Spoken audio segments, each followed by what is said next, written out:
All right, so here we go. Let's go ahead and unbox this sucker.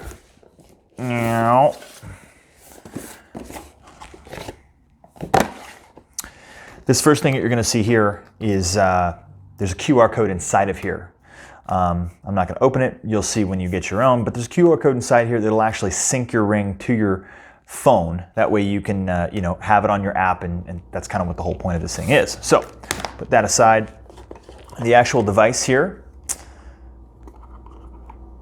All right. There's going to be some instructions here later that I'll go over about how to get this actually set up. You take the cover off, get it programmed. We'll review that in a second. These things are actually really very cool. So this is sort of an angle. You can see it's angled. So let's just, there's two different ones. Let's just say that your front door is up on a bunch of steps. And so you want the angle to be shooting downwards because you've got 8 or 10 steps coming up to your front door. So this is basically just a wedge that will allow the camera angle, oops, how about like this? The camera angle to be shooting downwards towards, the front of the house where people are coming by. Or an angled one like this, where it'll actually shoot and turn a little bit if you need it to shoot more towards your driveway or however your house needs it. Let's see what else we got in here. Tools, install tools to help you obviously do the install. And those are the mounts. There we go. And this is actually a charger here, which allows you to charge this thing. It does have battery, and if you're actually installing this to your doorbell, you'll wire it in. So you won't need a battery, you don't need the battery, but they do recommend getting it fully charged before you go ahead and do the install. The doorbell, the power that powers your doorbell in your house will charge this. It's a trickle charge, it will power this. So even if there's, I don't know, maybe a power outage, then this thing will still work for a little while. Let's see, I think the last thing in here, yep, here's our battery pack that actually needs to be installed into there. And then they've got two different features. You can do the silver or the black, depending on how you want to do that. The first thing you're going to want to do is scan that barcode or that QR code, as I mentioned before, which will take you through the rest of the installation instructions. But here they are anyway. So the first thing you're going to want to do is put in the battery pack. Do that by simply sliding it up there. Whoop, there we go. Then, once you've installed the pack, you're going to hit the setup button.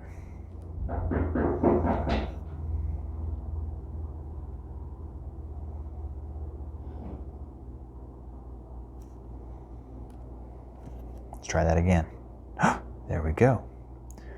As long as it's spinning, that means it's working.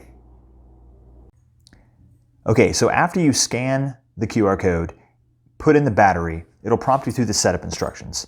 Basically, it'll ask you for the address.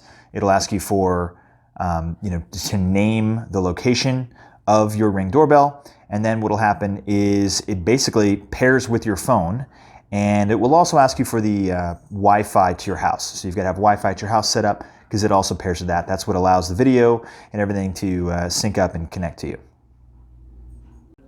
All right, so what we're going to go ahead and do now is go to our breaker box, which is embarrassingly on the outside of our house. If anybody wanted to just turn off the power to our house, they could. But anyway, look at that. So here we go. We need to turn off the power that provides the power to your doorbell. Okay, don't turn the power off to everything, but you have to find the breaker that basically turns the power off to your doorbell. Then you're set for the rest of the actual physical installation. All right, here we have our doorbell from 1994.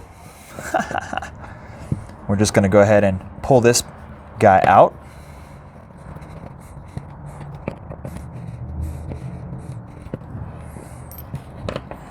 All right, there we go. There's a couple of wires here that are going to connect to the left and the right of us. Just about any doorbell will have two wires that are going to it.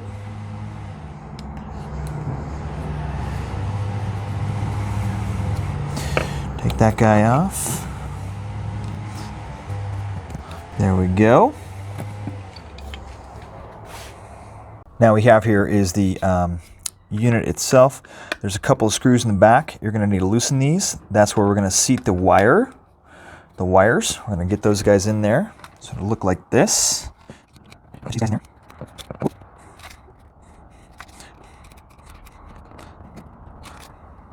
There we go. Whoop. Boom. There we go. There's some more. Aha! There we are.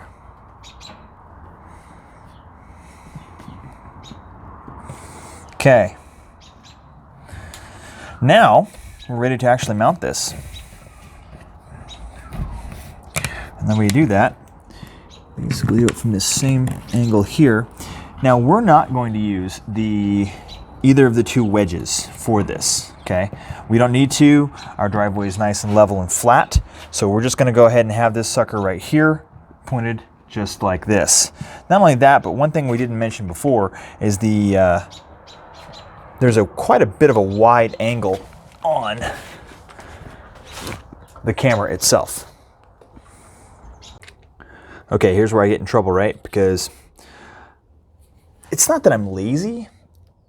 It's just that it comes with a level. And they want you to put this thing on nice and level and stuff, but I kind of have a feeling like I can just see what level is and get it on there nice and level. It comes with a couple of different assemblies. If you've got masonry, like a brick on your front house, there's a couple of different screws and bits for taking care of that.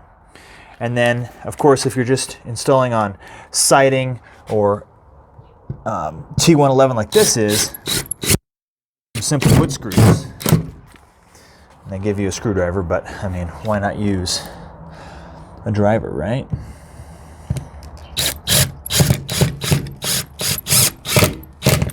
There we go. Ha! Look at that. Put the little level on, and we are dead on. See? Oops, no worries. Looks like we're on. Now what we're going to use is the actual black cover. I just think that that's going to get in there a little bit better. It's not going to be quite as noticeable. I don't necessarily want people to know that I've got this ring. So depending on the trim color of your house, stuff like that, right now for this house, we're going to go with the black one. All right, now as you just noticed, we went ahead and got that going, and as soon as we did, it started going off. Well, that's because it saw me and because it's currently on the battery, right? So we haven't actually turned on the power yet, but guess what we're doing now? Bang. Now we should be about all set. Okay, a couple more things to consider here when you're talking about the Ring Doorbell 2. One, really, the notifications have to be fine-tuned. So you're gonna get a chime or a ring, or your phone's gonna go off anytime anybody walks by or anytime anybody even drives by. Good thing for that is they've got different settings and stuff that you can do to make sure that they keep it, you know, less annoying, as I would probably call it, I think. We have two. The one that we shot the video for was actually for a rental of ours. So if you don't play with the settings just right, your phone's gonna be chiming all the time, anytime anybody walks or comes to and fro. Number two, the second thing that I want to talk about is that, you know, when you do actually install it, the app runs you through the instructions on your own. So you really don't even need to watch this video, but I got you all the way through to the end. Maybe, hopefully, if you're still watching. Number three, there's actually a few details in the instructions that are a little bit different, such as if your doorbell doesn't have the two wires, but it actually has a different configuration, there's details for how to take care of that in there as well.